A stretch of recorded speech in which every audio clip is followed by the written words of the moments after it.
Bueno, y como cierre de este segundo día del Congreso de Energía y Ambiente, tenemos preparado un panel sobre la realidad de la descarbonización en Costa Rica y la ausencia de la competitividad energética. Tenemos 4 personas invitadas, en realidad 5, de los cuales solo 4 aceptaron participar en este panel. Tenemos el caso del señor Roberto Dobles, el señor Roberto Quirós y don Cilian Barrantes.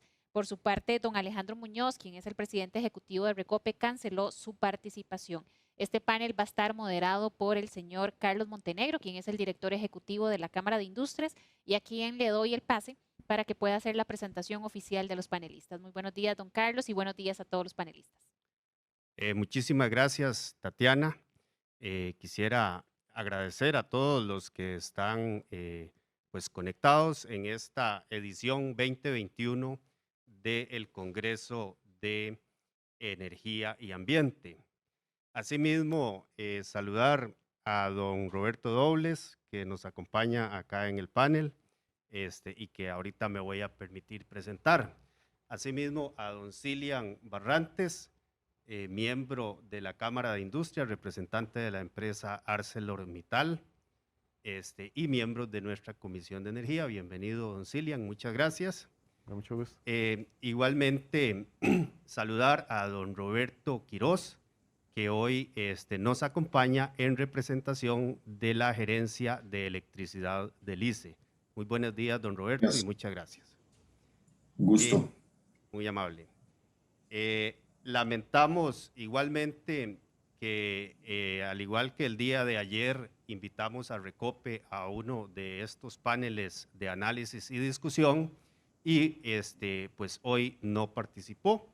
Entendemos que pues se molestó de que la Cámara pues se manifestara en contra de uno de los proyectos como es la terminal de importación de gas licuado de petróleo por el Pacífico en Costa Rica.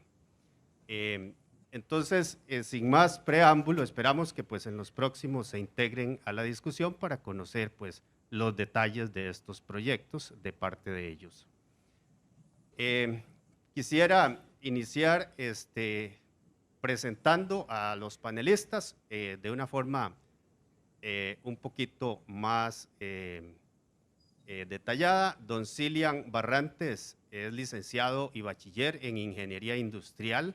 Es el actual gerente de proyectos y asesoría técnica en ArcelorMittal de Costa Rica, donde también se ha desempeñado como gerente supply chain y gerente de planta. Es miembro de la Comisión de Energía de la Cámara y de la Junta Directiva de Asometal. Don Cristian, pues como ustedes saben, representa a la empresa de acero más grande del mundo.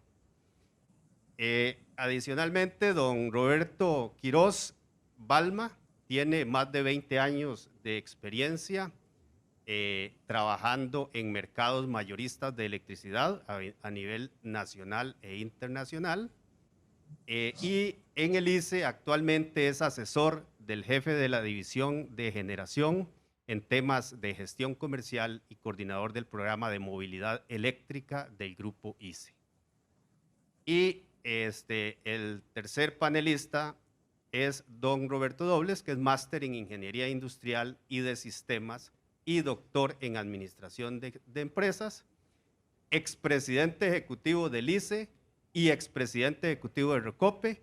También fue ministro de de Ambiente y Energía y ministro de Ciencia y Tecnología. Así es que, don Roberto, lo vamos a dejar para que nos cierre las participaciones de los tres panelistas. Iniciamos entonces dándole la palabra a don Cilian para que nos dé pues, su visión sobre la realidad de la descarbonización en Costa Rica y por qué es que hablamos de ausencia de competitividad energética. Buenos días a todos. Realmente es un tema bastante atractivo en el sentido de que la descarbonización tiene que llevar, digamos, a la par el tema de la competitividad. Entonces hoy la idea es demostrar, digamos, cómo tenemos acciones que en la medida que sean, digamos, programadas, sean secuenciadas, podríamos eventualmente lograr los dos objetivos. Podríamos empezar con una frase, simplemente que eso ha sido, digamos, parte inclusive en algunas otras situaciones donde todo tiene que tener un equilibrio, un balance. En este caso, el conservar el medio ambiente, revertir el cambio climático y a la vez el ser humano debe prosperar. O sea, encontrar ese camino, ese balance entre todas esas acciones, pues obviamente sería lo óptimo. Y eso sería lo que solamente con acciones conjuntas del gobierno, entre empresa privada, gobierno e instituciones, podríamos lograr. El acuerdo de París obviamente nos mete en un cuadro importante de acciones que tenemos que ejecutar. Esas acciones son ya, digamos, responsabilidad que el gobierno ha definido. Y cuando se firmó el Acuerdo de París, obviamente falta esa racionalidad y ese sentido económico que, digamos, se debe tener en cuenta para poder mantener la competitividad.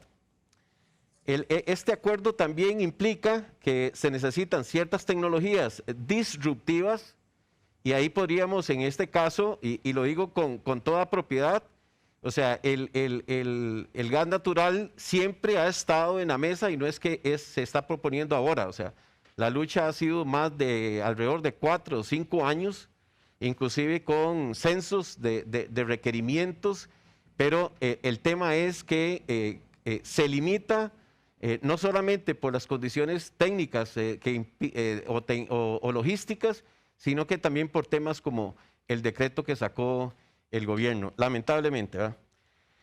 Y también para lograr estos acuerdos, algunos procesos industriales tienen que comenzar a cumplir algunas otras especificaciones que también los puede hacer que no sea, digamos, sencillo lograr. Entonces, sabemos que las emisiones de combustión se generan por el uso de hidrocarburos, inclusive el mismo gas natural, pero menos que el gas licuado, por ejemplo. A pesar de que la industria tiene opciones para reducir este tipo de emisiones, ninguna de las cuales por sí sola permite alcanzar el objetivo de descarbonización. Hay 3 ejes, en eso se ha avanzado obviamente un poco más en uno, digamos, de ellos, como es el campo eléctrico, pero en el eje del transporte, pues sabemos que el reto es bastante grande. Sin embargo, ya se puso una meta de que en el 2050 eventualmente se habrían reducido el 20% de las emisiones. Sin embargo, el cómo todavía, a pesar de que eso implica, de acuerdo con lo que firmó el gobierno, en la contribución nacional determinada, obviamente deben haber acciones, pero por ahora son bastante, digamos, insípidas. El eje 4 prácticamente todo el mundo conoce, que estamos alrededor de los 99.8% de energía, casi que el 100%, así que ahí lo que vamos a ver es cómo eventualmente lograr digamos, este sistema eléctrico con energía limpia también tiene su costo y es por eso que siempre estamos hablando del equilibrio. Y también está el tema de los procesos industriales en los cuales hoy, por ejemplo, repito, el gas natural es un elemento importante, pero también las empresas también han definido que el tema del ambiente es importante y han destinado inversiones importantes para trabajar con ello. En el tema del balance que tiene que haber, digamos, entre energía eléctrica producida lo más, digamos, amigable con el ambiente, pero también tenemos que vigilar el precio. Entonces ahí vemos que la curva azul obviamente representa ese porcentaje tan importante, ¿verdad?, de que hemos logrado, pero el problema es que, si ustedes ven, el costo también subió en una forma importante. El reto que se manda acá, que podemos decir de esta curva, es por qué en el año 2000 sí se logró tener una participación eléctrica bastante amigable con el ambiente y un bajo costo, y ahora esa brecha se abre.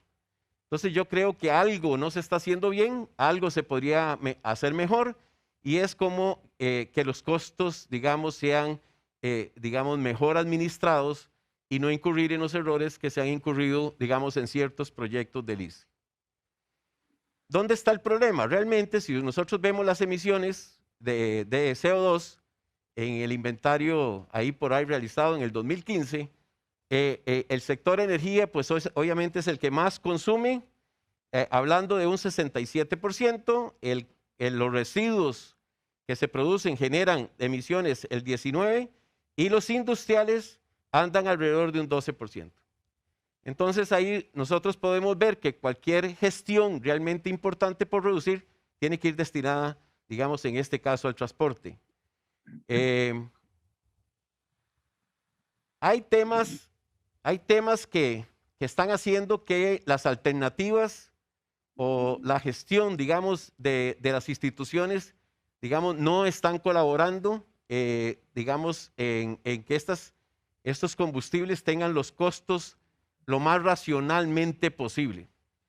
Aquí esto es un texto directamente de la ARECEP, donde estos proyectos que se mencionan como la construcción de 3 tanques, ampliación y modernización del plantel de Moín y una tapia perimetral, todos estos proyectos de alguna forma fueron cuestionados en sus costos, e inclusive tienen 0 de depreciación que se les va a reconocer.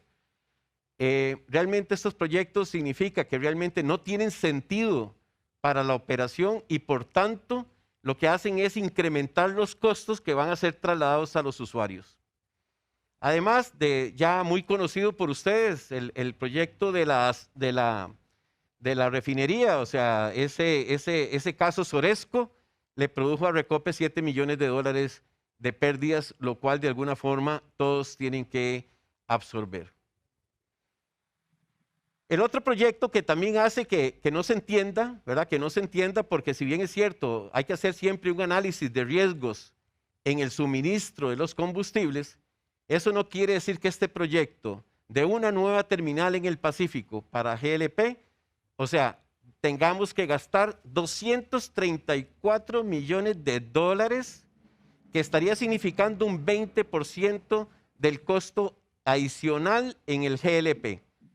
Ahí obviamente los números, o sea, bastante definidos por la Cámara, tomando los datos de la misma ARECEP, o sea, sumando la inversión y considerando esta nueva base tarifaria, que ustedes pueden ver que la que teníamos inicialmente era alrededor de unos 3.600 millones, estaríamos hablando de una nueva base tarifaria de unos 144.000 millones, dando un total de 148, y calculando la misma relación del rédito sobre la base tarifaria, estaríamos incrementando un 20% esas tarifas.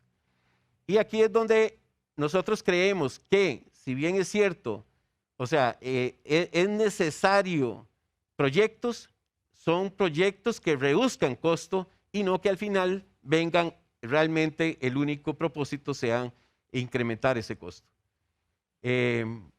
Ahí es una llamada de atención para Recope, creo que por eso está ausente, pero lo importante hubiera sido definir por parte de ellos qué argumentos tan fuertes tienen para que, digamos, el proyecto sea válido. Un proyecto válido significa que se puede defender, y si no está aquí Recope es porque no lo puede defender. El gas natural para nosotros ha sido un reto. Personalmente yo, en la planta nuestra ubicada en Guapiles, ha sido ejemplo para que la convirtamos a gas natural. Y de alguna u otra forma, ya sea por razones de gobierno, por razones logísticos, por razones de producción, etcétera, ha sido, digamos, difícil que se pueda hacer. Y más con el último decreto que realmente restringe el uso del gas natural a lo que es simplemente sustitución del búnker. O sea, realmente, para que ustedes lo sepan, el gas natural tiene aplicación hasta para las plantas nuevas que el ICE compró, que podrían sustituir el búnker y, digamos, hacerlas más eficientes. Y hay otros procesos. Ustedes podrían generar energía eléctrica, que era lo que ellos andaban buscando también, energía eléctrica con el gas natural. En resumen, o sea, este decreto está orientado a solo el 3% del gráfico que ustedes ven a la derecha, lo cual realmente no tiene sentido legislar para una cosa tan pequeña. En tema del gas natural como fuente de emisiones, realmente está bastante menor, o podemos considerar menor que el gas GLP, básicamente lo que es el monóxido de carbono y lo que es el dióxido de carbono. En ambos elementos hay una disminución importante, porcentual, pero también ustedes saben que el azufre en los sistemas productivos también causa daños y el gas natural tiene menos azufre que el gas LPG. Viendo el tema de, digamos, la opción como combustible industrial, el gas natural, y vean ustedes que ahí tenemos muchos ejemplos en países latinoamericanos y el promedio de Europa y Estados Unidos, donde el costo, digamos, de generar de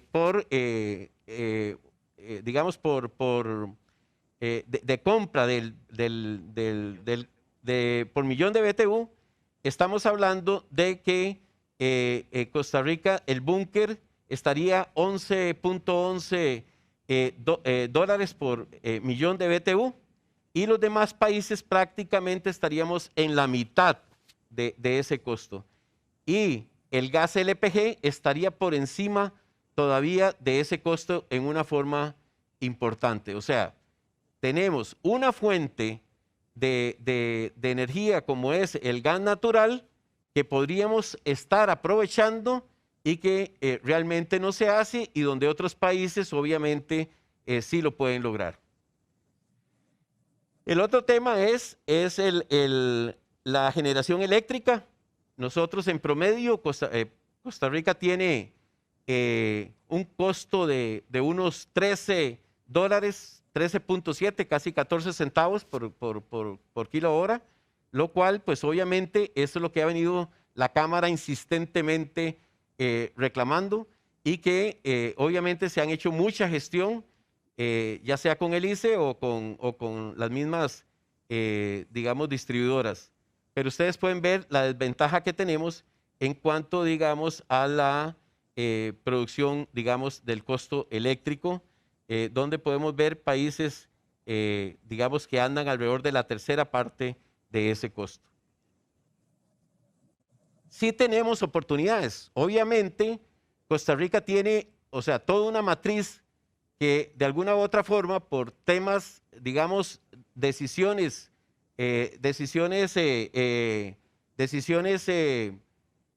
gubernamentales, algunas de estas caminan más que otras y estas se atrasan, pero yo creo que sí tenemos capacidad para seguir mejorando esa matriz energética y todavía queda campo en la parte hidroeléctrica, queda campo en la parte eólica, campo en la parte geotérmica, energía solar, biomasa, eso estamos claros y hay altos potenciales todavía que están, ya se han hecho algunas investigaciones en lo que es la geoterma de baja entalpía, la energía eólica, el hidrógeno verde, el biodiesel, energía a partir de residuos no valorizables.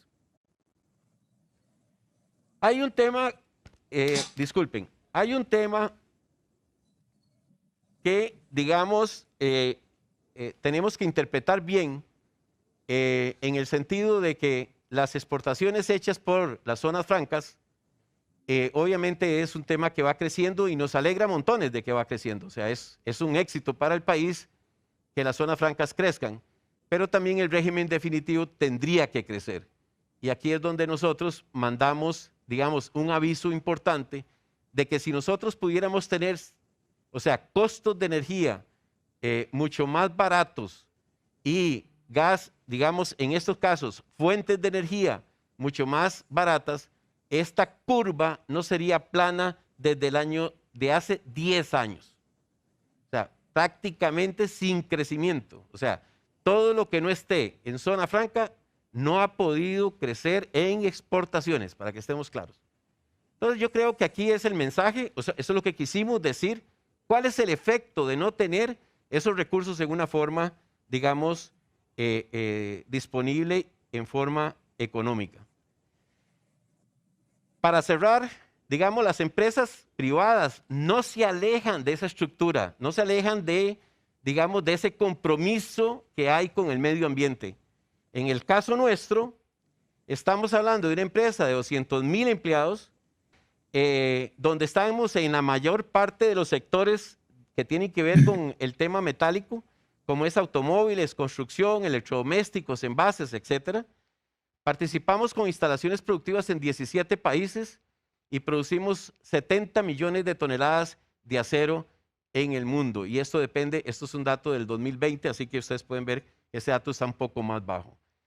Con 12 centros de investigación, podríamos hacer que nuestro líder principal diga que las emisiones de carbono de la producción mundial de acero son solo superadas por la industria energética. Es evidente que la industria del acero debe descarbonizarse. Y como la empresa minera y siderúrgica líder en el mundo, es nuestro llamado a desempeñar un papel primordial en la solución del problema de cambio climático. Pero eso no es solamente un discurso, o sea, es una realidad. O sea, ya hay metas específicas de reducción del 30% para el año 2030 y hay un carbono neutralidad comprometido para el 2050. Y como no tenemos mucho tiempo, a la izquierda hay tecnologías ya probadas que el grupo a nivel mundial va a comenzar a desarrollar, y también al lado derecho tecnologías nuevas que van a entrar en su madurez para que sean aplicadas. Pero eso tampoco no es un plan. Tenemos proyectos específicos a nivel mundial, básicamente 2 países tenemos acá investigando nuevas opciones, tanto en París como en Francia como en Bélgica, donde se están invirtiendo 250 millones de dólares en proyectos nuevos, no es de inversiones, en proyectos que lo que pretenden es reducir las emisiones. O sea, esto es un ejemplo, hay un fondo inclusive de 100 millones de dólares para lo que es el tema de investigación sobre nuevos procesos productivos que reduzcan el tema de las emisiones. Sobre esto podríamos decir, o sea, existe una matriz, digamos, energética que podemos llamar eventualmente limpia, pero no necesariamente implica que sea competitiva. Y eso es lo que tenemos que lograr. El otro tema es, se ponen restricciones a una energía que podría ser mucho más limpia, más disponible, más barata, pero le ponen condiciones de que sea aplicada solo al búnker. Y esto, obviamente, la Cámara lo va a cuestionar fuertemente. Está el tema de la generación distribuida, que es un tema que se ha trabajado también por la Cámara mucho y también ha sido, yo creo que se le ha dado demasiado trámite para que la energía eléctrica distribuida sea también, digamos, un punto fuerte. Es necesario pensar en opciones del transporte con combustibles alternos, con el fin de garantizar una óptima diversificación de alternativas energéticas que coadyuven a la descarbonización sin perjudicar la competitividad, que es el tema de esta conferencia. Ahí está el hidrógeno, para lo cual se debe hacer una planificación de las acciones en un horizonte razonable. Si no hay una planificación, mentira que nosotros vamos a lograr, y conste que esta planificación tiene que incluir a la empresa privada. O sea, no puede ser solamente de un lado, en este caso lado gobierno, y que el lado empresa esté ausente de eso. En resumen, lo que están haciendo con el gas natural es totalmente fuera de lugar, inclusive es ilegal el decreto este, y lo que está haciendo Recope sin una consulta clara de este proyecto, lo consideramos que también está fuera de, digamos, cosas razonables que tenemos que hacer. Muchas gracias. Muchísimas gracias, don Cilian. Definitivamente este reto de cómo lograr incorporar más renovables, recursos renovables en la matriz energética, pero a precios competitivos, pues es importante para avanzar en el proceso de descarbonización. Ahora quisiéramos darle la palabra a don Roberto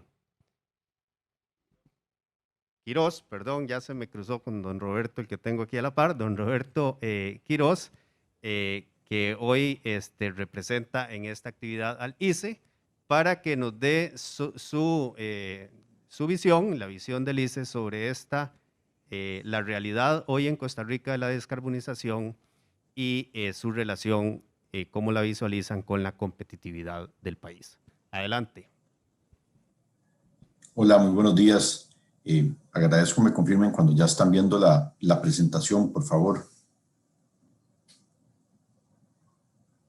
Ya la tenemos, solo falta que esté en modo presentación.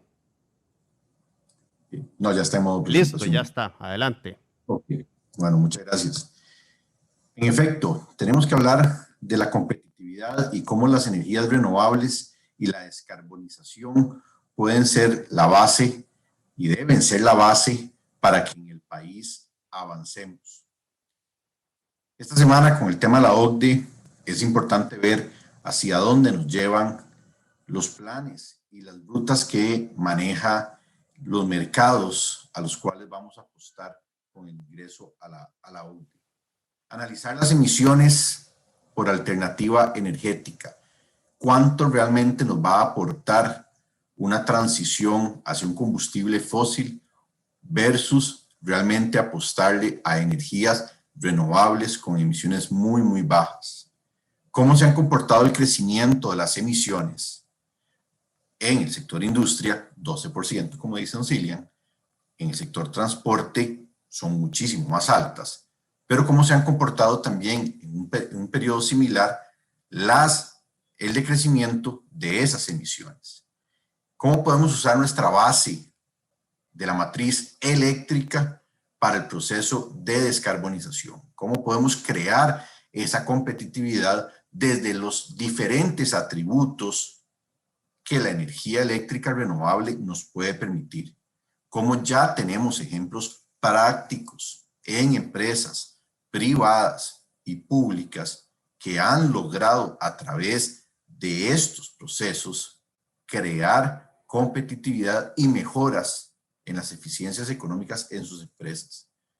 Lo han tocado a lo largo del Congreso. ¿Cómo vemos el acople energético del hidrógeno? ¿Cómo ya el ICE y otras empresas como Adastra están trabajando esa ruta que decía don Cilian? Es muy importante cómo nos vemos, pero no es a 30 años, es como nos vemos ya con el hidrógeno. ¿Cómo podemos comprender que el gas natural no necesariamente es el combustible de transición? ¿Por qué? Porque tenemos muchísimos otros elementos competitivos que podríamos estar atacando y aprovechando desde ya. Y voy a cerrar con ese círculo virtuoso que hablaba don Sergio ayer. Pero OCDE, ¿hacia dónde nos lleva? Nos lleva hacia consumos verdes, hacia consumos sostenibles, hacia carbon taxes, hacia cómo veremos nuestra producción en elementos competitivos en mercados en donde valoran los elementos de producción que tenemos y cómo estamos produciendo esos productos. Pero no perdamos esto de vista. ¿A dónde está la ventaja competitiva de nuestro país y cómo podemos hacer para impulsarla? Las emisiones de las alternativas energéticas no es el gas natural, va a lograr hacer esa transición. ¿Por qué? Porque sigue siendo sumamente contaminante, al igual que las otras alternativas. ¿Es menor al GLP? Sí, pero no es ni siquiera cercano a lo que nuestra matriz eléctrica puede permitir. Ese es el enfoque que tenemos que dar. Don Roberto, ¿Cómo logramos? disculpe Señor, un segundo, don Roberto, es que como perdemos el audio cuando usted como que se mueve hacia hacia la derecha suya, entonces escuchamos muy bien y de un momento a otro se baja totalmente el volumen. A ver si tal vez acerca el micrófono. Gracias. me disculpo, me confirma, don Carlos, si ahora sí me escuchan bien. Sí, ahí está bien, gracias. Ok, las disculpas, por favor. Nada más para repetir, el gas natural no es el elemento de transición, es la transformación tecnológica aprovechando la electricidad renovable que tenemos en sus diversas fuentes. Aquí quería traer a colación cómo en el último informe que tenemos de la Dirección de Cambio Climático, en el periodo 2010 y 2015, y si vemos el crecimiento de las diferentes combustibles en los reportes de ventas de Recope, podemos asumir que esas emisiones han seguido en aumento. Versus el mix eléctrico que hemos logrado con las diferentes fuentes energéticas para la generación, hemos logrado en ese mismo periodo reducir drásticamente los factores de emisiones y cómo nuevamente debemos aprovechar la transformación tecnológica para descarbonizar el país. Descarbonizar no es poesía, es una realidad. Los mercados lo buscan y nosotros ya hemos logrado hacer el trabajo en la parte más complicada.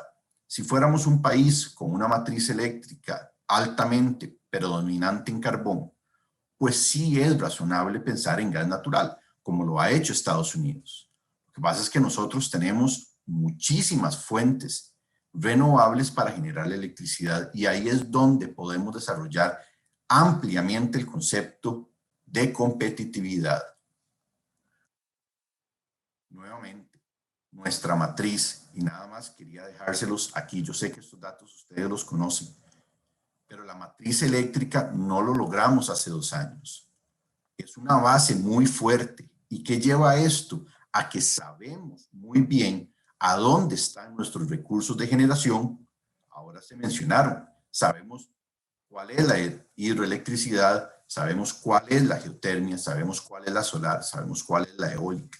Entonces podemos hacer el trabajo desde esa perspectiva y lograr la competitividad utilizando nuestros propios recursos. Tenemos ya hoy suficiente energía generada para apostar a cubrir nuestra demanda nacional, no desatender sectores. Lo hemos logrado en los últimos años con el mercado eléctrico regional y aún así uno podría suponer que si la franja verde cogemos alrededor de 600 gigavatios hora, vamos a lograr una reducción de 170,000 toneladas de CO2.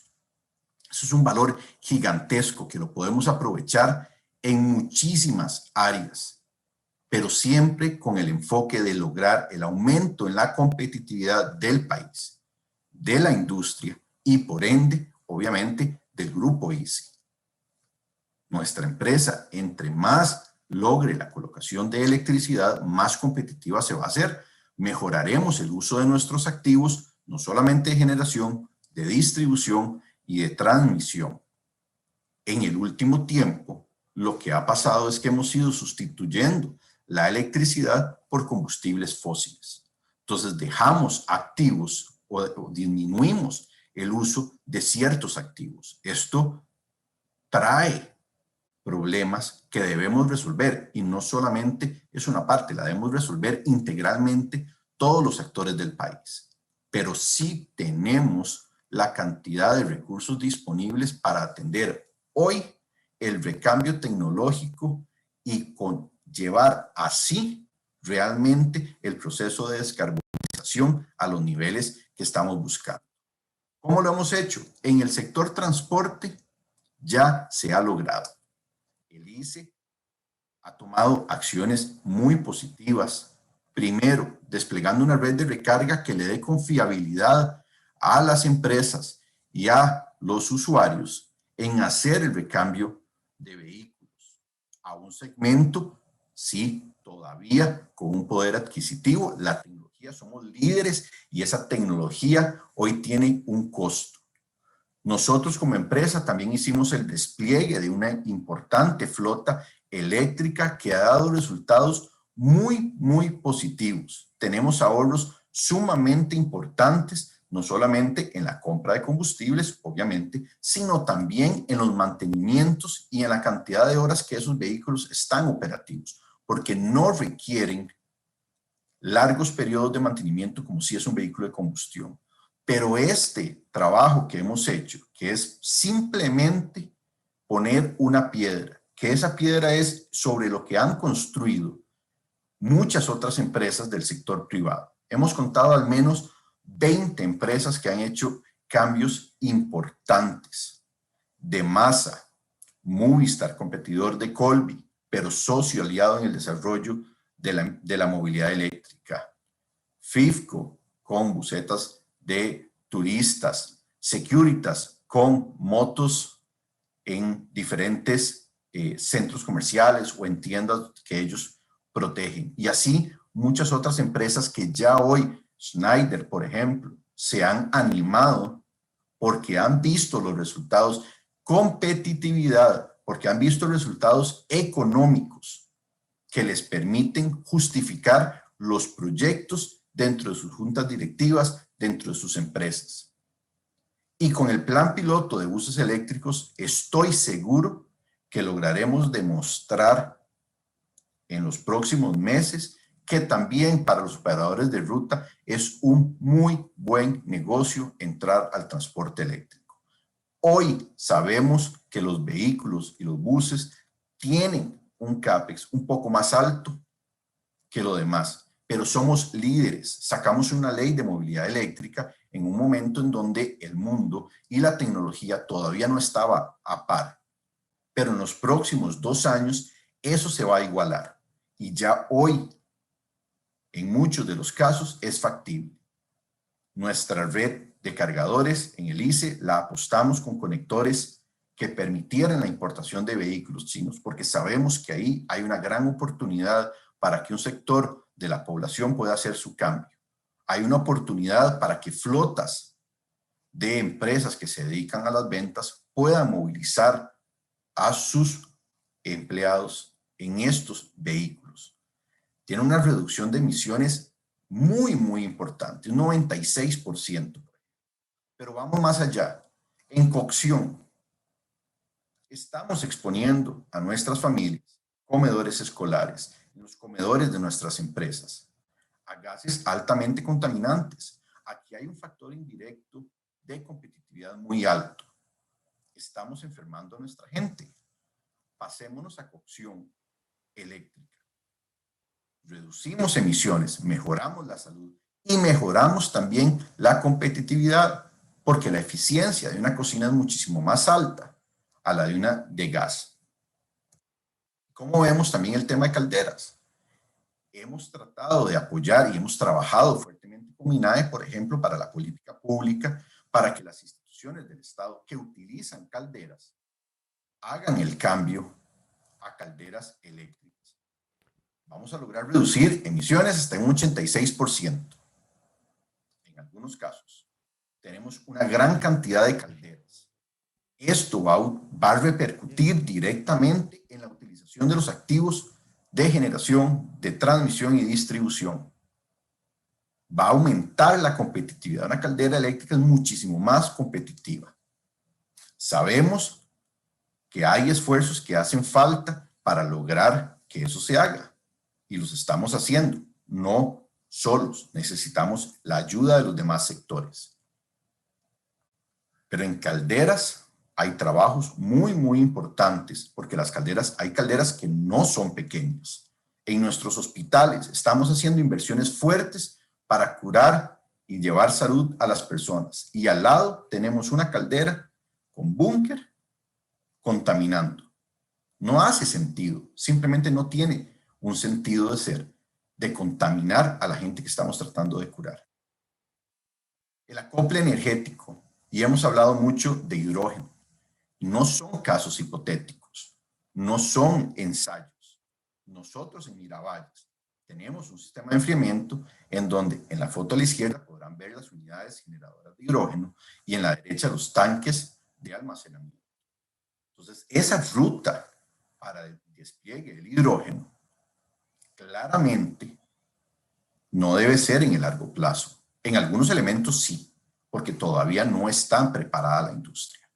Pero Adastra, al igual que el ICE, tenemos, y Recope con el principio del plan piloto que hicieron con Adastra, ya tenemos las condiciones en las cuales podemos aprovechar este acople energético. Y no es solamente hidrógeno, es amoníaco.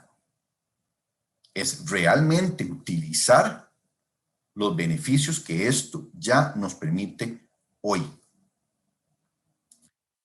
Para cerrar el círculo virtuoso, ¿cómo hacemos para aumentar la competitividad nacional?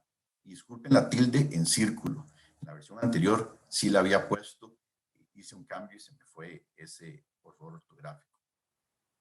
La rectoría, la política pública, la estructura del sector, cómo trabajamos integralmente las empresas energéticas del Estado con el MINAE y cómo nos agrupamos con ARECEP para la creación de ese espacio regulatorio, para ese proceso de transición energética. ¿Cómo vamos a lograr que la política, junto al modelo tarifario y a las empresas eléctricas, nos lleven a esos nuevos consumos descarbonizantes? Y son no necesariamente consumos actuales, son nuevos consumos. ¿Cómo logramos aprovechar esos recursos disponibles para llegar a empresas que hoy se sienten tentadas por el gas natural como una opción barata y le llevamos la energía eléctrica para lograr los beneficios del país, los beneficios de la industria y nuevamente del Grupo ICE como tal? Aquí se incluye CNFL. Muchos de nuestros clientes están en CNFL que también van a ver esos beneficios y por ende también vamos a mejorar el tema económico de las empresas. ¿Cómo trabajamos la institucionalidad pública con Cámara de Industrias para que hagamos esa transformación tecnológica y no una transición en combustibles que siguen siendo altamente contaminantes y no son necesariamente competitivos porque no son recursos que se quedan en el país? Seguiremos exportando dólares.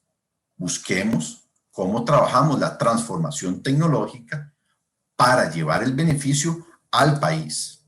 Y estoy seguro que esto al final nos traerá importantes resultados si logramos la diferenciación en nuevos mercados y la atracción de inversiones, en donde CINDE y Procomer hacen esfuerzos constantes para lograrlo. Este encadenamiento multisectorial es importante y coincido. Es un trabajo que no puede hacer solo el ICE. Hemos hecho esfuerzos muy, muy importantes con estos cierro para lograr poner proyectos que permitan esa transformación tecnológica. Pero a eso es lo que tenemos que apostar. Esto termino. Muchísimas gracias, don Carlos. Muchísimas gracias, don Roberto. Muy interesante el planteamiento. En el sector eléctrico definitivamente hay un gran aliado en el tema de lograr la descarbonización. Claro que para avanzar en el sector que más genera emisiones, el sector transporte, evidentemente pues falta un gran paso. Y luego también para nosotros es muy importante el tema del costo, porque de acuerdo a la información que recibimos de los mismos asociados, para generar 1 millón de BTU con electricidad, el costo anda cercano a los 24 o 26 dólares, versus en Estados Unidos que con gas natural lo logran a cerca de 2 a 3 dólares el millón de BTU. Pero bueno, lo vamos a dejar eso para las preguntas y respuestas. Le vamos a dar la palabra a don Roberto Dobles para que nos dé su visión sobre la realidad de la descarbonización en Costa Rica y ese reto de hacerlo con competitividad energética y no como la industria lo está sintiendo hoy, que avanzamos en renovables, pero a costos no competitivos. Adelante, don Roberto. Bueno, muchas gracias y buenos días a todos. El tema de la descarbonización es un tema muy complejo, que hay que verlo obviamente desde el punto de vista ambiental, pero hay que verlo desde el punto de vista económico, financiero, social y cultural, entre otros factores. Y por eso es que en Costa Rica no está funcionando. Hablamos mucho de descarbonización, pero los datos que les voy a enseñar más bien vamos hacia una carbonización creciente. El discurso oficial va por un lado y para el otro lado va la realidad basada en datos oficiales. Transición energética no se está dando tampoco, vamos a la inversa. Nos estamos petrolizando cada vez más y también basado en datos oficiales, como lo vamos a ver. Y por supuesto no se está dando competitividad energética, ¿verdad? Bueno, entonces vamos a ver el tema de las emisiones. El último inventario que existe en Costa Rica, y eso es lamentable, son datos del 2015, cuyo informe fue publicado en el 2019. O sea que tenemos ya más de casi 6 años donde no sabemos cómo van las emisiones. En ese informe del 2015, ahí vemos que el sector energía participa con un 60 y pico % de las emisiones totales. El sector industria como con un 12% y como con un 19% de residuos. Esos tres sectores en ese reporte de las emisiones del 2015 participan por un 98%. Como no hay datos, yo entonces me dije, bueno, ¿cuánto será el sector petrolero dentro de esto? Que cuando digo sector petrolero es el consumo de derivados de petróleo. Y para el 2015, utilizando datos de ventas y consumo de derivados de petróleo, el sector petrolero era responsable de casi un 92% de las emisiones del sector de energía y de aproximadamente un 61% de las emisiones totales, o sea, casi el 2%. Entonces, obviamente que ahí tenemos un tema clave de cómo vamos a luchar contra eso. ¿Qué es el sector petrolero desde la perspectiva de las emisiones? Obviamente es el consumo y un 76% es atribuible, de acuerdo con el inventario de emisiones oficial del 2015, al sector transporte. Como no hay datos, porque yo me digo, bueno, voy a centrarme en donde sí puedo conseguir datos oficiales, porque en esto, como dice Deming, en Dios confiamos, los demás debemos usar datos. Y datos oficiales, o sea, corroborar. Entonces yo utilicé los datos de Recope, multiplicado por los factores de emisión de cada litro de CO2. Y saqué cómo han evolucionado las emisiones del sector petrolero, no solamente hasta el 2019, sino cuáles son las proyecciones de consumo futuro de acuerdo con el plan estratégico de Recope, que como Recope está visualizando el consumo nacional. Y tomando como base el 2012, y lo tomo en el 2012 porque en el Acuerdo de París, donde Costa Rica se comprometió, esa fue la base, aunque fue a partir del 2015, como sabemos en el 2015 no habían los datos porque los datos salieron en el 2019. Entonces vemos que ahí hay un 64% de crecimiento de las emisiones del sector que es responsable de aproximadamente 2/3 partes de las emisiones de Costa Rica. Entonces ahí vemos que el país se está carbonizando, no se está descarbonizando. Costa Rica representa a nivel de las emisiones globales el 0,02% de las emisiones mundiales. O sea, lo que Costa Rica haga o no haga en este campo no va a incidir en el cambio climático. Esto no quiere decir que el país no debe avanzar en la reducción de emisiones, porque hay una responsabilidad común que está en la Convención Marco de Naciones Unidas sobre el Cambio Climático, el mismo Acuerdo de París, donde todos los países deben de realizar acciones para reducir las emisiones de acuerdo con sus circunstancias. Así dicen ambos textos. También me di a la tarea de ver si Costa Rica estaba cumpliendo con el compromiso que adquirió, bueno, no Costa Rica, el gobierno de turno, en el 2015 el Acuerdo de París, y no lo está cumpliendo. Yo soy columnista de La República y escribí 6 artículos, el último el lunes pasado, sobre este tema. Y en esos 2 primeros artículos, ahí queda claro, también con datos oficiales, tanto del Ministerio de Ambiente y Energía como el RECOPE y del ICE, que no estamos cumpliendo con los compromisos. Otro artículo también basado en datos, sobre por qué las emisiones del sector de energía siguen creciendo rápidamente. Otro sobre por qué el desarrollo de infraestructura energética del país está respondiendo a la demanda de energía nacional y nada que ver con el compromiso del Acuerdo de París. De hecho, el desarrollo de las inversiones en el sector petrolero va mucho más rápido que el desarrollo de las inversiones en el sector eléctrico. Y no es culpa del ICE, no es culpa del RECOPE. Simplemente lo que se está viendo es que la demanda de derivados de petróleo está creciendo más rápidamente que la demanda eléctrica. Y así se ve en las proyecciones del ICE y así se ven las proyecciones del RECOPE hacia el largo plazo. Entonces aquí tenemos también un problema serio en cuanto a la demanda y todo esto tiene que ver con competitividad de las diferentes fuentes de energía.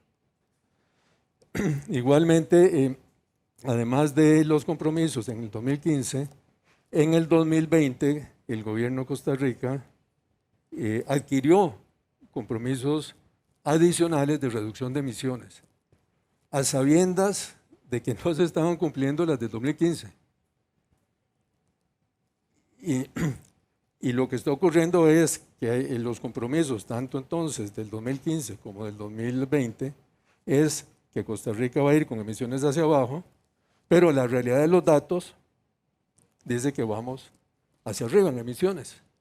Entonces hay un discurso que vamos hacia abajo, pero la realidad de los datos dice que vamos hacia arriba. Y finalmente, en el artículo que escribí, que fue publicado este lunes pasado, pues ahí hablo de la dualidad que tiene Costa Rica, comprometerse 2 veces de reducir emisiones dentro del marco del Acuerdo de París, y ahora que se va a dar la cumbre climática en Glasgow en 2021, que tiene grandes expectativas, se van a revisar los datos de quién cumplió y quién no cumplió, y no sé qué cara va a poner Costa Rica porque nos comprometimos a ir para abajo y en el 2020 todavía más para abajo y vamos para arriba. Bueno, la demanda de energía, y aquí es donde está el principal problema. Esto ya lo hemos visto, muchos de ustedes lo conocen, que más o menos 2/3 partes es derivados de petróleo, 22% de electricidad. Las tendencias van para arriba. De acuerdo con los datos mundiales, y aquí yo puedo ponerles un montón de láminas, por razones de tiempo no hay, pero les pongo estas de BP, donde vemos que sí, el petróleo está creciendo la demanda, pero menos que las otras fuentes como el gas natural. Entonces vemos que hacia el 2040 el gas natural va a desplazar al petróleo. No es que el petróleo desaparece, el petróleo pasa a segundo lugar. Y el otro que está creciendo es las renovables, como vemos en esa curva, pero cuando hablamos de renovables no son todas las renovables, son particularmente la energía solar y la energía eólica. Y renovables usadas para generación eléctrica. El gas natural tiene una empresa. Entonces, internacionalmente se ve que hay 3 ganadores. El gas natural, el solar, la solar y la eólica. Y vamos a ver en los datos que siguen que ninguna de esas queremos en Costa Rica. ¿Verdad? Este cuadro tiene muchos datos, no nos preocupemos por los datos. Y estos datos son del Ministerio de Ambiente y Energía. Y lo que les quiero mostrar es la evolución. Y es lo que está acá. En el 2015 la electricidad en la matriz energética global de Costa Rica representó 22,7%. Y en el 2019 22,3%. O sea, hubo una caída en la participación de la energía eléctrica generada con renovables. Pero si le adicionamos a esa electricidad generada con renovables la biomasa, que es uno de los grandes perdedores energéticos de Costa Rica, que entonces, sumados en el 2015 eran 38,7 y en el 2019 34,7, vemos que las renovables caen en el país, en ese periodo tan corto, caen 4%. Y si vemos los datos de los derivados de petróleo, en el 2015 representaron el 61,3% y en el 2019 64,3%, o sea, subieron 3%. Datos oficiales del Ministerio de Energía. Entonces, viendo esto, nos damos cuenta que no hay transición energética. Vamos al revés.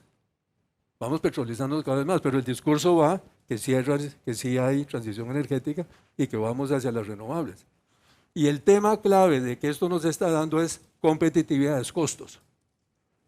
Es costos de las renovables arriba, que ojalá tuviéramos más renovables y que no fuera así, porque esto no es para alegrarse, pero los costos de los derivados de petróleo relativamente son menores. Y los datos, no sé si me va a dar chance para poderlos explicar, pero lo voy a adelantar sin datos, pues si me da, pues pongo los datos, el tiempo. Los derivados de petróleo están sustituyendo en todos los sectores de actividad económica de este país a las energías renovables, y no al revés, deben ser las energías renovables sustituyendo petróleo, incluyendo el sector residencial, que es el principal consumidor de electricidad, y allí la electricidad en el sector residencial, que debería estar dominado por la electricidad, allí el gas licuado de petróleo le está ganando la partida. ¿Dónde? En cocción. Cada vez más el gas licuado de petróleo, que es mucho más barato, le está ganando la partida a la electricidad. Y hay una sustitución muy rápida. Y entonces, vemos que aún así en ese sector se está dando una sustitución al revés, o así, derivados de petróleo por renovables y no renovables, ¿verdad?, ganando la partida. Entonces, todo esto ocurre porque no hay un plan basado en realidades. Hay planes teóricos de escritorio que terminan no teniendo efecto, que es lo que hemos tenido. Yendo hacia la electricidad con solar, bueno, todos los estudios, incluyendo ya este último de la Agencia Internacional de Energía, que es el brazo derecho energético de la OSD, pues ya nos dice que la electricidad generada con solar es la más barata en toda la historia de la humanidad. Y aquí lo vemos, en este otro gráfico también, donde en ese crecimiento que también reporta BP, el que más creció fue solar, segundo viento, y otras muy poco. Entonces, cuando hablamos de renovables, no estamos hablando de todas las renovables, estamos hablando de esas dos en particular, y se debe básicamente a adelantos tecnológicos. Aquí hay muchos datos y no nos centralicemos en todo el cuadro. Veamos nada más la parte solar. Entonces, este cuadro viene del último plan de expansión del ICE, donde vemos que en la matriz eléctrica solar representaba un 0,2% y todavía en el 2027 solar representaría un 0,2%. Cuando es la fuente de energía que más está creciendo en el mundo para generar electricidad y cada vez es más barata y cada vez va a ser más barata. Pero aquí se demuestra que en Costa Rica no está teniendo incidencia. Y si ya vemos en el plan hacia más largo plazo, sería apenas un 2%. Entonces no queremos solar, eso muestra que en el país no queremos solar, ¿verdad?, porque debe estar creciendo más rápido. Y si vamos a la eólica, que era la otra que detrás de solar, en cuanto a costos, y obviamente descarbonización y transición energética, vemos que en el 2019 representaba como un 14%, y más bien conforme vamos avanzando, ligeramente va cayendo esa participación.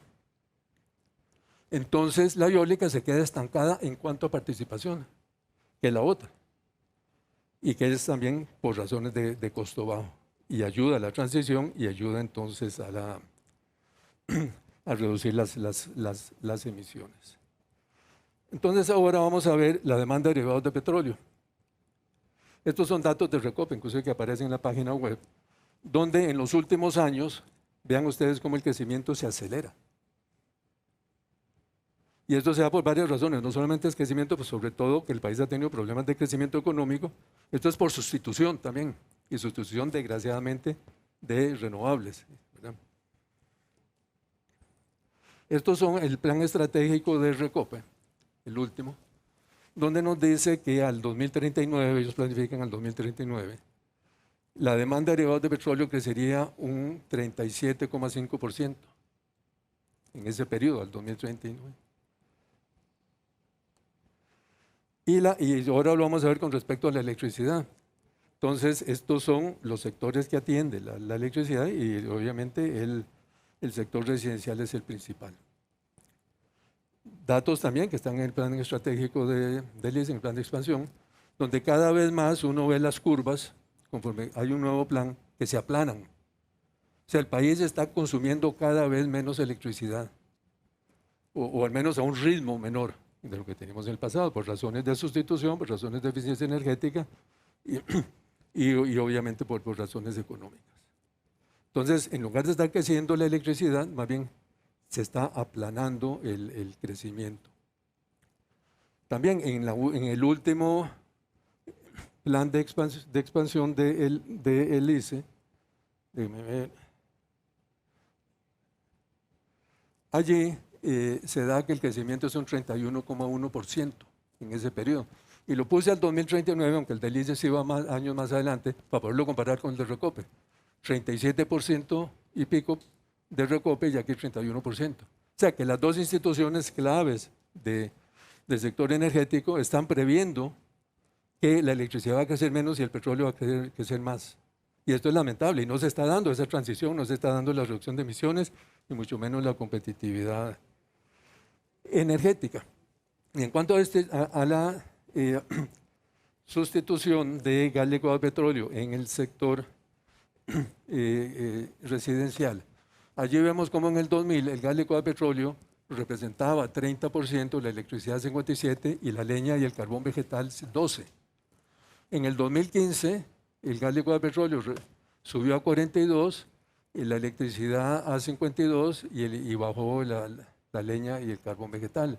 Y ya en el 2019, de acuerdo con este estudio contratado por el ICE y el Ministerio, a la Escuela de Ingeniería Eléctrica de la Universidad de Costa Rica, el gas licuado de petróleo representó 48,4% contra 49% la electricidad, 2,3% los otros dos. O sea que ahí están iguales en cuanto a cocción, ¿verdad?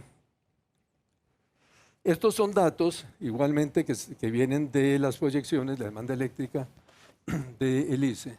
Y no nos preocupemos por la cantidad grande de datos. Veamos lo que está en rojo. En el crecimiento del consumo eléctrico en el sector residencial del 2012 al 2019 representó el 48%, pero el consumo de gas licuado de petróleo 67%. Se aumentó la participación muy rápidamente. Y en el sector industrial, también utilizando datos del ICE y de Recope, la electricidad creció en ese periodo 2002-2019 casi un 23% y el gas licuado de petróleo un 227%. Y eso es razones de costo, ¿verdad? Porque la gente está prefiriendo el gas natural a pesar de la percepción que hay, que puede ser peligroso, explosiones o lo que fuera, incendios. Es una cuestión de costo, ¿verdad? De competitividad finalmente, que es mucho más competitivo el gas licuado de petróleo, ¿verdad? Y si uno ve la aceleración, entonces es el mismo cuadro, pero ya tomando en cuenta cuando más se empezó a hablar de descarbonización, del 2014 al 2019, la electricidad creció en el sector residencial casi un 11% y el gas licuado de petróleo un 36%. Y en el sector industrial, en ese periodo, un 8,6% y un 20%. Entonces aquí vemos que no hay transición, al contrario, nos estamos petrolizando y en un sector tan clave como es el sector residencial, no debe estar dominado por la electricidad. Entonces con esto termino mi participación y desgraciadamente estos son los datos que muestran, valga la redundancia, los datos oficiales provenientes del ICE, Recope o del Ministerio, y todo esto hay que discutirlo con base en datos. O sea, uno no puede discutirlo con base en otros factores. Y nada más para terminar sobre el gas natural, Costa Rica no puede quedarse atrás del combustible que va a sustituir a los derivados de petróleo. Ya lo vimos en el mundo, eso va a ser hacia el 2040, puede ser un poco antes, puede ser un poco después. Los adelantos tecnológicos pueden atrasar esto, cambiar algunas tendencias. Y después no puede quedarse atrás de la energía solar y no puede quedarse atrás de la energía eólica. Y obviamente la energía solar y la energía eólica son energías variables y entonces requiere energía firme.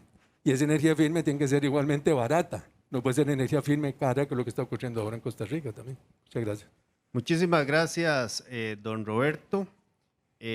Definitivamente los datos hablan, ¿verdad?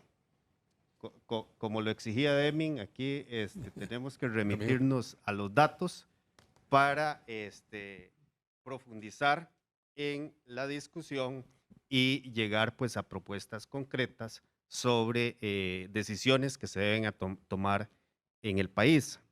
Tengo varias preguntas. Una es para don Cillian en cuanto a cómo es que la empresa, digámoslo así, ha logrado ya desarrollar esa hoja de ruta en el tema de la descarbonización. Obviamente tiene que haber una estrategia de la alta administración. O sea, estamos claros que este proyecto lo adopta, digamos, directamente del CEO y se forma toda una estrategia. O sea, nosotros, digamos, en este caso, esa estrategia se despliega. Se está trabajando más, obviamente, en Europa, que ustedes saben que Europa es muy estricta con el tema de emisiones. Sin embargo, por ejemplo, Brasil también está trabajando altamente con el tema de las emisiones. Vamos a ver, yo creo que hay un compromiso de las empresas y tiene que haber, digamos, un regulador de de las condiciones tanto legales, digamos, como de promoción del gobierno. A diferencia, digamos, de países como Europa, en Costa Rica el problema es que siempre andamos por caminos separados. Tal vez yo estoy de acuerdo con Roberto, ¿verdad? Roberto, el del ICE. Sí, con Roberto Quirós. y yo sé que él trató de darle digamos, una situación, digamos, de que tenemos que encadenarnos en ese sistema. El problema es que no se nota. O sea, no hay, digamos, un caminar juntos y un diseño de estrategias juntos. O sea, ArcelorMittal da pasos claros. Nosotros estamos, por ejemplo, Brasil tiene un fondo de 20 millones de dólares para todo aquello que implique mejoras de los procesos, digamos, que estén asociados a la industria metalúrgica. Entonces ahí salen empresas con proyectos que estén asociados a esos temas.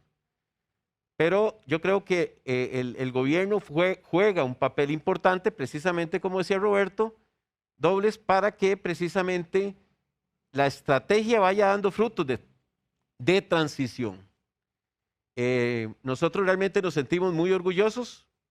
O sea, ArcelorMittal es ejemplo en esta parte. De hecho, está creando tecnología nueva. Algún día podríamos, obviamente Costa Rica no es un país metalúrgico, pero sí podríamos decir qué iniciativas, inclusive nuevas tecnologías, se están creando para disminuir emisiones.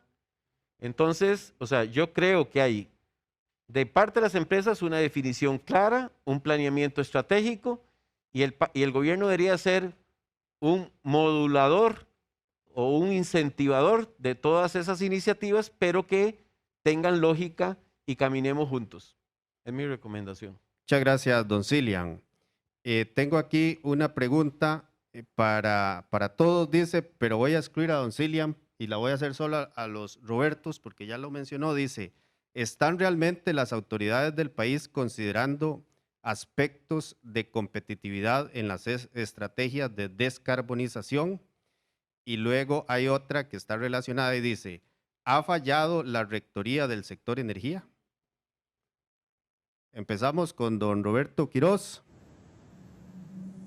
Yo creo que como empresa estamos bien preparados para aportar en esa competitividad. Entre más uso le demos a nuestros activos, lograremos mejorar el costo medio de la electricidad. El uso de los combustibles fósiles, sobre todo el GLP, ha tenido un crecimiento por razones no necesariamente asociadas al ICE. Ese precio del GLP ha tenido subsidios, pero creo y considero que nuestros datos también los podríamos mostrar que si hacemos un aumento en el consumo de electricidad, lograremos bajar ese precio medio. Don Carlos, con respecto al MINAE, creo que don Cilian también se refirió al tema, podemos mejorar las relaciones y el trabajo que se está haciendo. Creo que ahí políticamente podríamos dejar la respuesta. Muchas gracias, don Roberto. Le pasamos la palabra a don Roberto Quiroz, perdón, a don Roberto Dobles. Bueno, voy a empezar por el de la rectoría, ¿verdad? Yo estuve ahí sentado en esa silla, fui ministro de Ambiente y Energía, como fui expresidente de ejecutivo del ICE y de Recope. O sea, conozco el triángulo ese, y en Costa Rica cometió un error de mezclar energía con ambiente en un ministerio, en una rectoría, porque el énfasis se fue hacia la parte de ambiente, lo cual está muy bien, ¿verdad? Debemos de tener un ministerio de ambiente fuerte, pero el ministerio de energía se debilitó en ese proceso, se debilitó y se cayó totalmente. En el mundo no existe un ministerio igual. Los ministerios o son energía y minas, o están asociados a energía y minas y a industria. De hecho, aquí el ministerio empezó con industria, energía y minas, ¿verdad? Fue luego que pasó allí. Cuando yo era ministro del MINAE, a uno le tocaba, por razones de acuerdos internacionales, ir a reuniones de ministros de ambiente o ir a reuniones de ministros de energía. Y los ministros de ambiente no entendían cómo yo era ministro de energía. Y los de energía internacional en el mundo no entendían cómo yo era ministro de ambiente. ¿Por qué? Porque el sector energía es un sector productivo, es un sector industrial, un sector y por eso en muchos países está asociado al sector industria, pero en otros países está solo energía y minas y así. Entonces aquí, y yo lo he venido planteando desde hace rato, que se debe separar ese ministerio en dos. Un ministerio de ambiente, como está, y crear un ministerio de energía y minas, y habría que ver si conviene regresar al modelo que allá en el año 82, 83 se creó que era el Ministerio de Industria, Energía y Minas, ¿verdad? Porque el sector energía es un sector industrial, es un sector productivo que debe de responder a la integralidad del desarrollo del país industrial.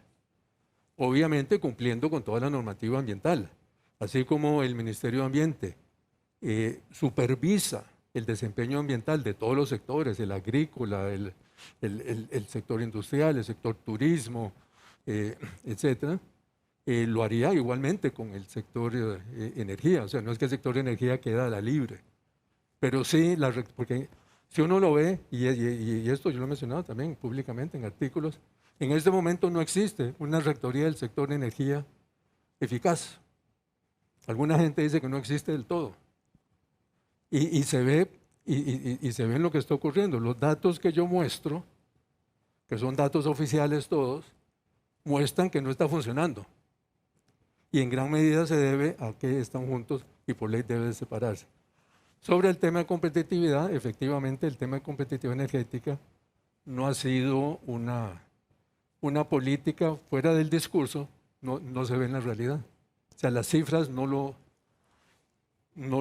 apoyan la tesis de que ha habido un énfasis en la competitividad, porque no lo ha habido, las cifras. Y Costa Rica compite con el mundo y el mundo compite con Costa Rica. Y ese factor no se ha visto, desgraciadamente, y es un tema que hay que ponerle atención. Muchísimas gracias, don Roberto. Tenemos algunas preguntas adicionales, pero en razón del tiempo, les vamos a dar un minuto más a cada uno de los panelistas para que nos den un mensaje de cierre sobre el reto que tenemos enfrente de cómo apoyar el proceso de descarbonización, pero considerando y teniendo en cuenta la competitividad del país. Don Cillian, empezamos con usted. Bueno, yo creo que las oportunidades están. Yo pienso que la toma de decisiones para, digamos, llegar a aprovechar esas oportunidades son las que a veces cuesta que se logren hacer congruentes, digamos, en este camino. Yo como participante de la Cámara siempre creo que la Cámara hace ingentes esfuerzos por coordinar con los ministerios.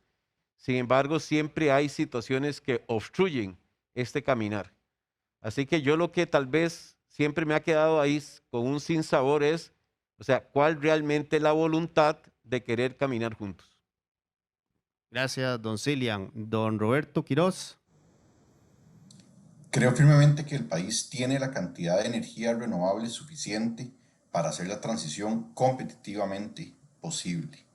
Creo que trabajar mejor todos juntos también es necesario para lograrlo, y lo que diría es que caminemos para cambiar esos números al 2040, no sigamos la ruta que están haciendo otros países con elementos de competitividad que ellos manejan. Utilicemos nuestros elementos de competitividad y posicionemos al país como líderes en la utilización de las energías renovables. Ya la tecnología está ahí, saquémosle provecho y lleguemos para que todos podamos tener un beneficio muy positivo. Muchas gracias. Muchas gracias, don Roberto Quiroz. A don Roberto Dobles, el cierre. Ok, ¿qué hacer? Obviamente debemos de dejar los dogmas, las ideologías y los mitos fuera de un sector que debe basarse en datos. Los planes nacionales de energía están plagados de mitos, de dogmas, y simplemente a alguien no le gusta algo, no le gusta el gas natural, no le gusta esto, no le gusta el otro, y entonces lo bloqueamos, que es lo que ha ocurrido en Costa Rica. Y eso no funciona así, porque el mundo no lo está bloqueando, no estamos aislados. Entonces debemos de dejar las ideologías, los mitos y los dogmas y basarnos en datos hacia dónde vamos. Un país que yo lo menciono mucho en estas discusiones, que es Noruega, porque se parece mucho, al menos en población, a Costa Rica, unos 5 millones de habitantes. Debemos de emular la política energética y de descarbonización y de competitividad de Noruega. Noruega es el país que más está descarbonizando. Es el país que en la flota vehicular tiene la mayor cantidad de vehículos porcentualmente en la flota vehicular y per cápita en el mundo. Y sin embargo es un gran exportador de petróleo y gas natural. Pero ellos usan esos recursos fabulosos que les genera esa riqueza natural, lo usan para financiar toda la descarbonización. Y cada vez que van reduciendo su consumo, van exportando. De ahí que ellos exportan aproximadamente el 95% de su gas natural y de su petróleo, lo exportan y consumen nada más un 5%, y eso se va achicando. Y lo están haciendo competitivamente. Y por otro lado, Europa sabe que necesita Noruega, y Noruega que apoya a Europa, porque le da la seguridad energética. Y particularmente en el combustible que más está creciendo en el mundo, que es el gas natural, porque Europa tiene un problema muy serio, que es la dependencia del gas natural ruso. Y Rusia ha manejado estos temas a veces geopolíticamente y quieren irse separando el gas natural ruso y obviamente la oportunidad en Noruega, entre otros. Entonces, ese es un país emular, se parece mucho a nosotros en cuanto a población, en otros factores, y es muy, muy diferente. Muchísimas gracias, don Roberto. Yo creo que sí, siempre hay buenas experiencias que podemos, de las que podemos tomar lecciones para promover nuestro desarrollo. En la Cámara de Industrias, pues tenemos el compromiso y el reto de trabajar para generar oportunidades a esos más de 450,000 costarricenses que hoy andan buscando trabajo y no lo encuentran. Y para poder crear esas oportunidades, creemos que es necesario hacer estos esfuerzos para mejorar la competitividad. Por supuesto, el reto es hacerlo de forma amigable con el ambiente. De eso no nos podemos separar.